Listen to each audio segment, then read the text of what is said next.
Dodge City and into territory on west, there's just one way to handle the killers and the spoilers, and that's with a U.S. Marshal and the smell of Gunsmoke.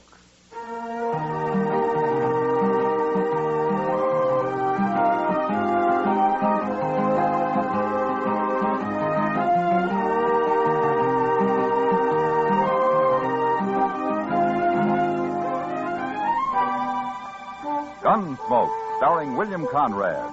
The story of the violence that moved west with young America. The story of a man who moved with it. Matt Dillon, United States Marshal.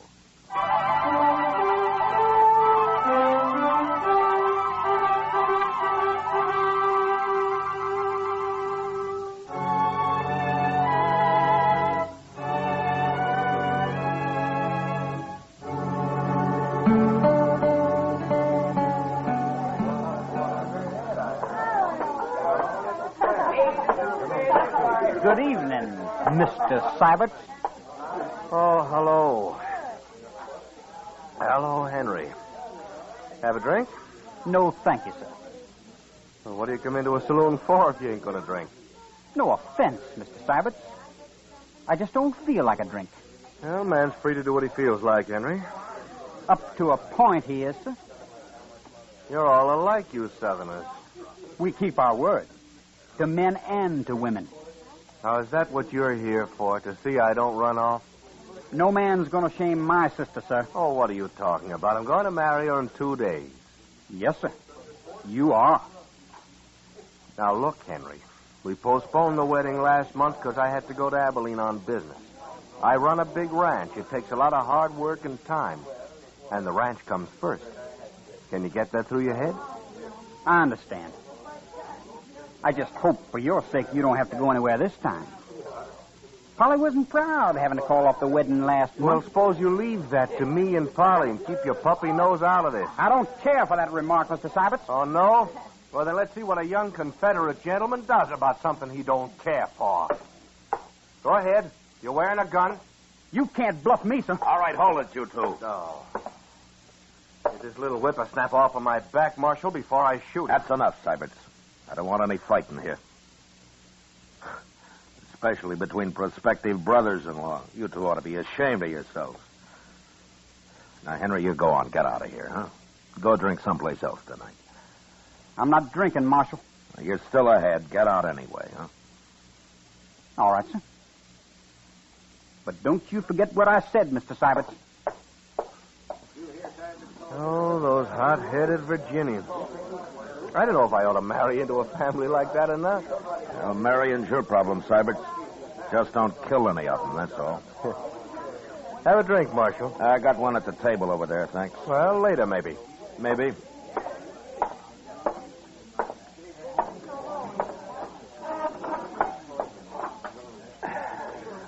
You sure stopped that just in time, Matt. Yeah. That kid wouldn't have had a chance against Nat Syberts. No, but he'd have tried it anyway. They're going to make a real happy family. Now, they'll get along. Syberts and Polly, anyhow. They will if Henry and his father give them a chance. It's too bad Mrs. Troyman isn't still alive. She'd handle it better. They're nervous about the wedding, that's all, Kitty. And about Sybert's money. They need it bad. They used to be rich, Kitty. Back in Virginia. Sure, before the war. What about now? Why do you think they're so happy to be able to marry Polly off to a big rancher like Syberts? You know it as well as I do, Matt. Yeah, except for Polly. I think she's real fond of Syberts. Sure. And he's fond of her, too. After all, she's a woman, isn't she? Yeah, I know. But maybe you'll settle down now and quit running around so much. I hope so, for her sake. When's the wedding, Matt? Day after tomorrow? Yeah, that's what they say. You're going, aren't you? Yeah, I suppose I'll go. I love weddings. Oh, great heavens, Kitty. I nearly forgot. What? I saw Polly on the street the other day, and she asked me to tell you that you'd be welcome at the wedding if you want to come. She did? Well, I've only met her at the store and around. Seems she likes you. Anyway, that's what she said. Well, gee, Matt. You think I should? You were invited by the bride. I don't know why not. Well, maybe I better think it over. She's got enough trouble as it is. But anyway, I feel kind of good, her asking me. They're just people, Kitty. Like anybody else.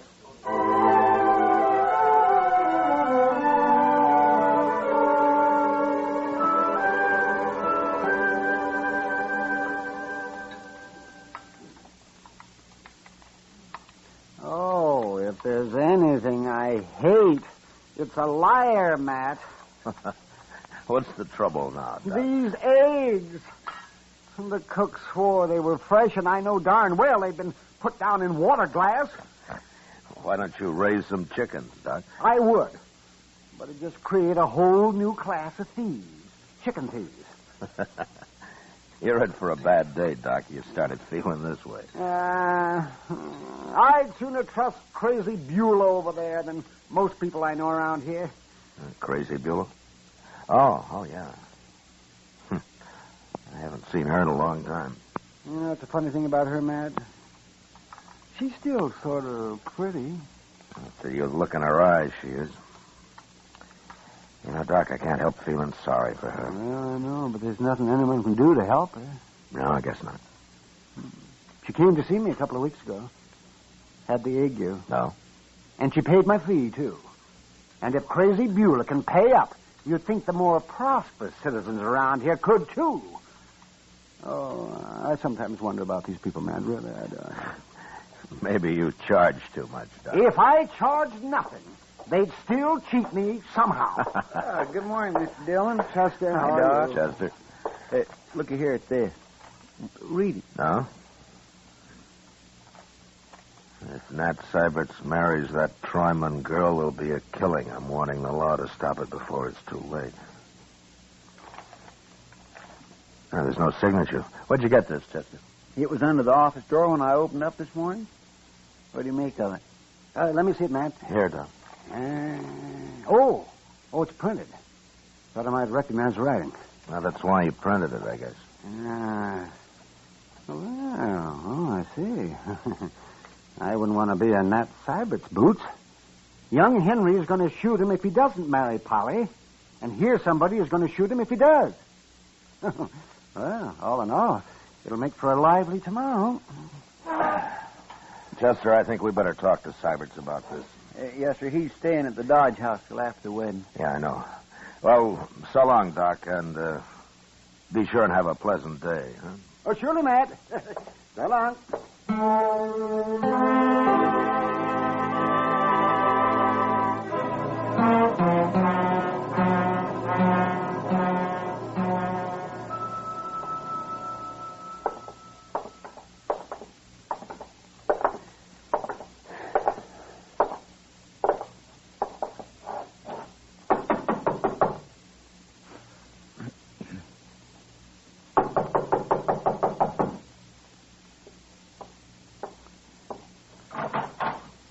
Well, Marshal, Chester.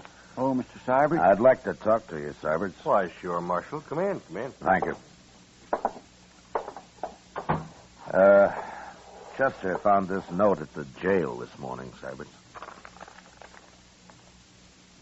What in the...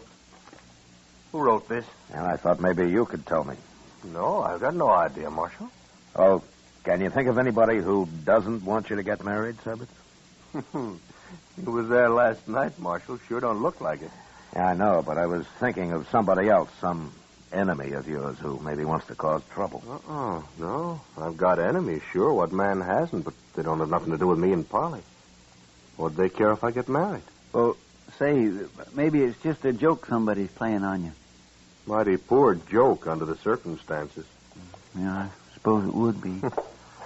Old man told me to stay away from women a long time ago. I should have listened to him. It's a little late now, isn't it, Syberts? Yeah. If you got any ideas, let me know, huh? Anyway, we'll be at the wedding.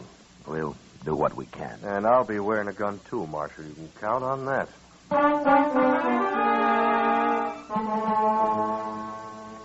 Nat Syberts was a little wild, maybe, and he had a reputation with the women, but at the same time, he'd worked hard, and everybody felt that once he settled down, he'd probably be as steady as the next man.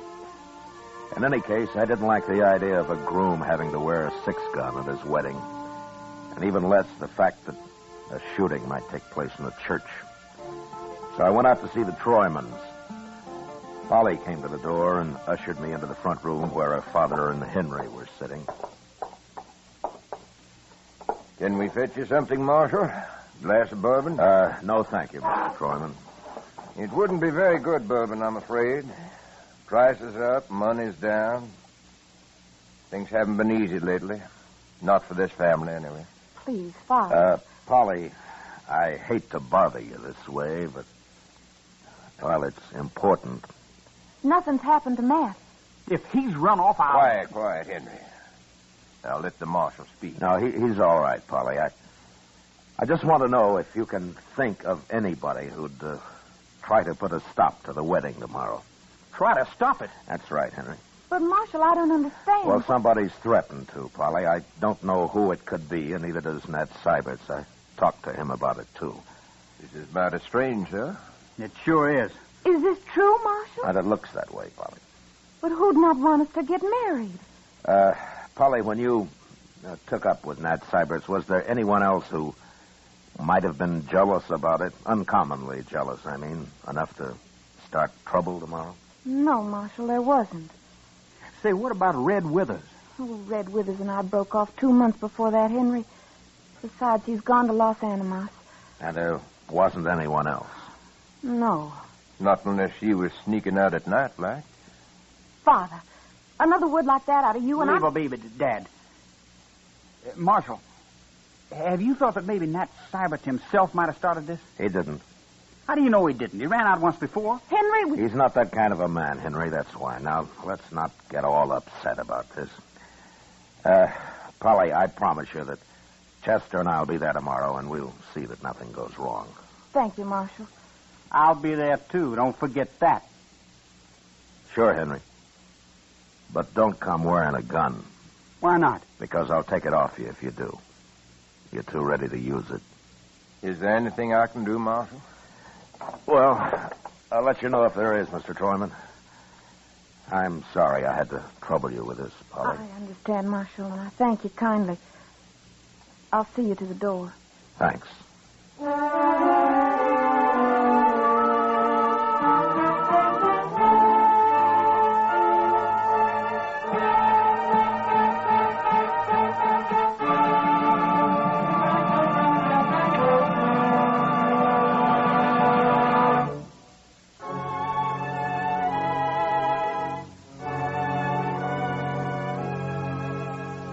The next day was the wedding day, and Chester and I waited outside the church till Polly and Nat Syberts had arrived. Then we went inside and took up our positions on the far right and the left of the altar, facing the congregation. We were wearing our guns under our coats, and nobody seemed to take much notice of us.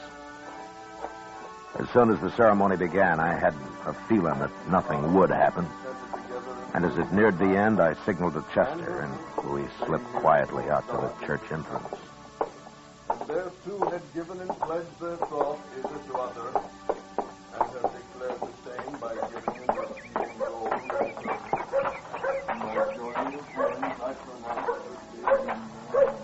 All I could see in there was a lot of real friendly faces, Mr. Dillon. Yeah. There's nobody outside here. That's Mr. Sybert's buggy right there, isn't it? Mm-hmm. He's driving Polly out to the ranch right after the ceremony, Chester. She didn't want a celebration of any kind. Well, it looks like there won't be any trouble after all. I sure hope not. On their wedding day and all. That's over. They'll be coming out now. Yes, sir. We'll stay close to them till they drive off. It could happen right out here, you know. Yes, sir. I'll watch whichever way you're not watching. How will you know which way I'm watching unless you spend your time watching me, Chester? What? Oh, well, now, I didn't exactly mean to... Oh, looky, here they come. Oh, my, don't they look proud.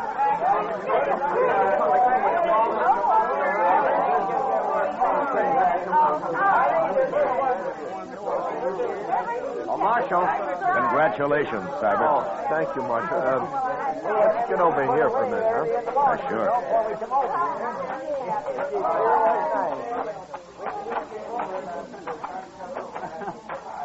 Well, I guess that warning wasn't much to worry about after all. It looks that way. You got nothing but friends here, as far as I Boy, can that see. sure unsettles a man, though, a note like that. I think you can forget about it now, Cybert. I'll forget it when I find out who wrote it, Marshal. Look, that's what I wanted to ask you. What? If you learn anything about it, let me know.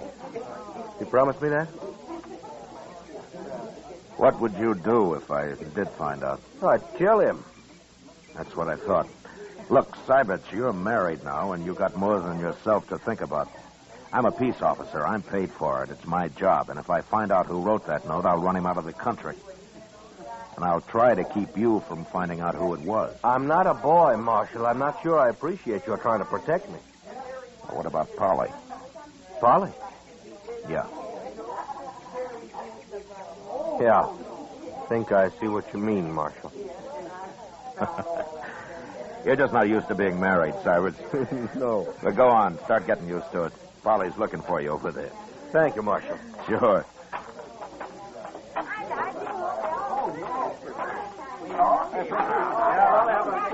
Well, are we all set to go? Anything wrong, Mr. Dillon? Not a thing, Chester. Come on, let's see him off. Thank you. All right, Polly. Up you go, honey. That's the way. Bye, Father. Bye, So long, honey. Bye, everybody. You come see us up the ranch. Goodbye. Goodbye.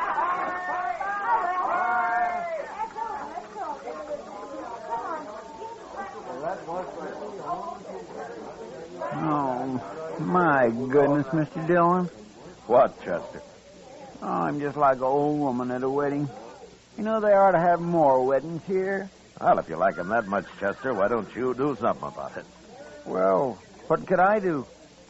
Get married. Huh? Me? Get married? Well, why not? Oh, now, Mr. Dillon, you know I can't do that. Why, I don't make enough money to keep body and soul together just for me, let alone a wife and a lot of kids and in-laws and all that. My goodness. Well, you could start with just a wife. Did you hear that? Yeah. It's down the road Cyberts took. Come on, grab a horse. Anybody's horse, Chester. Pardon me. Come on.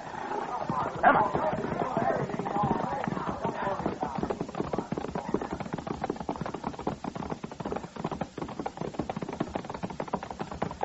There's the buggy. Just past the bridge. I don't see nobody else. Ease up, Chester, so we don't scare the horse. Yes. Oh.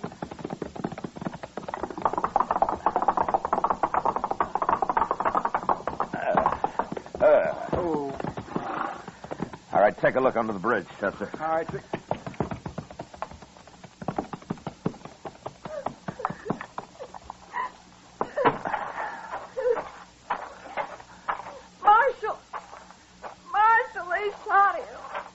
Is he dead, Polly?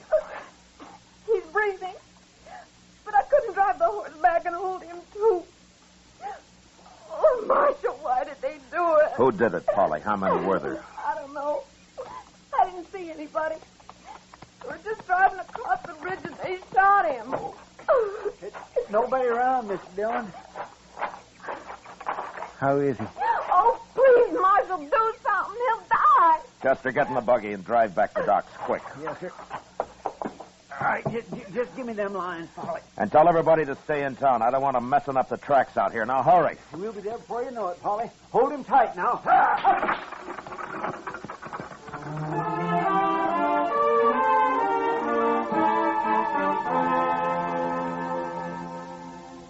As soon as the buggy had gone and the dust had settled, I looked around. Everywhere, but could see no one. Then I walked back and followed Chester's horse tracks down off the wagon road. His were the only marks on that side of the bridge, so I crossed over to the other side. And there I found the footprints of what must have been either a child or a woman. They led off in the direction of a small cabin about 300 yards away. And I followed them, gun in hand, at a slow trot. When it was clear that whoever it was had gone straight to the cabin, I left his trail and approached the door from a right angle.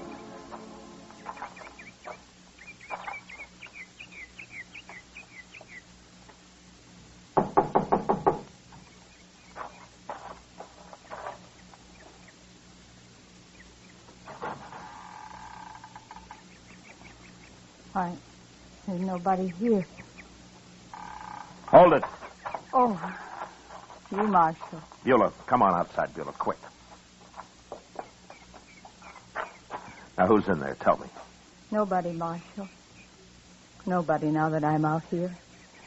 You're trapped. Come out with your hands up. What are you yelling for, Marshal? There, I got my hands up. See? Get out of the way, Beulah. Get out of the way. Everybody that tells crazy Beulah to get out of the way. That's what Nat said. Get out of the way, crazy Beulah. Nat? But they won't say it no more. I fixed him. Beulah, what are you talking about? He wouldn't even look at me on the street after. Then he up and married that Troyman girl. You mean you shot him? I warned you, Marshal. I told you to stop it. I told you what would happen. I told you. Why did you stop it? Why did you stop it? Beulah, take it easy now. You believe me, Marshal? What? Take a look in the cabin. By heaven, I will.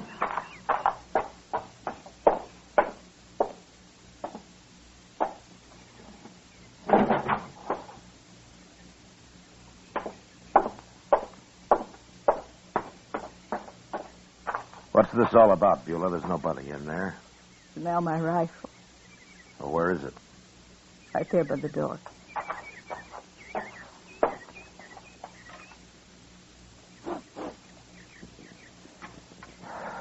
Yeah, it's been fired, all right. Did you really shoot Nat Syberts, Beulah? I want the truth now. Said I would, didn't I? I hate him. But why? Why did you do it? Tell me. No. I won't tell you. I don't have to. Well, it's clear enough that you did it. All right, Beulah, get your things and let's go into town. I don't need nothing, Marshal. I got all dressed up and everything. See? See? Yeah. Yeah, you look fine. I feel better now, Marshal. Now that it's all over. He's dead. I feel a lot better.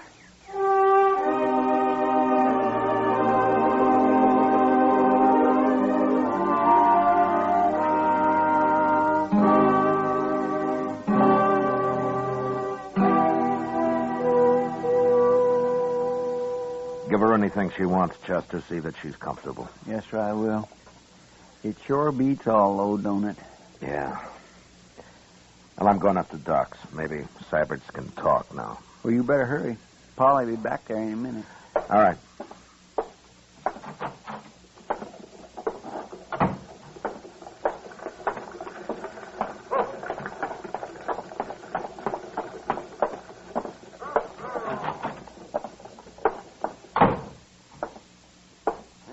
Hello, Matt. How is he, Doc? I can't tell yet. But don't wear him out. No. Hello, Syberts. Marshal, I guess we should have stayed with you a little longer, huh? I don't even know where it came from, Marshal. He was under the bridge there, I guess. Got me right in the back. It wasn't a he, Syberts. It was a she. A woman? Crazy Beulah. I just locked her up. What? How do you know it was her, Marshal? I trailed her to her cabin, and she admitted it. She say why she did it? She said you wouldn't look at her on the street. Told her to get out of the way or something. Doesn't matter much. Unless you want to tell me. Well, just a bit. I got drunk one night, Marshal, and she kind of chased after me ever since, and I tried to keep out of her way. I see. Well, what are you going to tell Polly? If I live. If you live. I don't know, Marshal. Might even tell her the truth.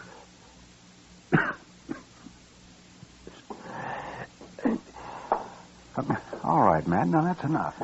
Yeah, sure, Doc. So long, Sabbats. Bye, Marshal.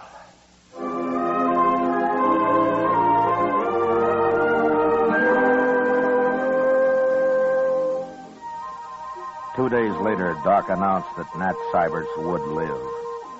And the next day, they moved him up to the Troyman house where Polly could nurse him. I never did know if he told Polly what it was all about. Maybe he didn't have to. Crazy Beulah never asked about him, never mentioned his name again. For her, it was all over and done with. And then finally, somebody remembered that she had people in St. Louis. And once I located them, I put her on a train and sent her off. She seemed quite happy about the trip. And more normal than I'd ever seen her.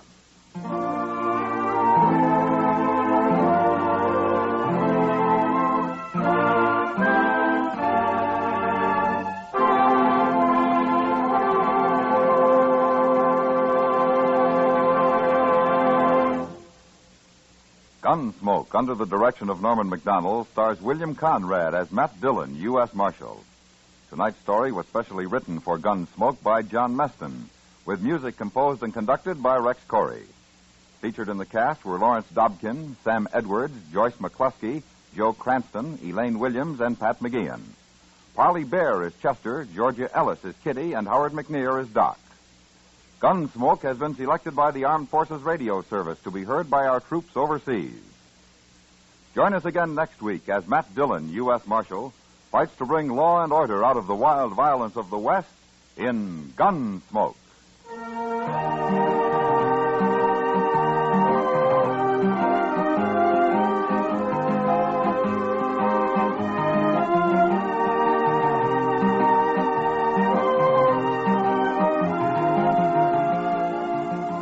Beginning next week, Gunsmoke will be heard a half hour earlier over most of these same stations.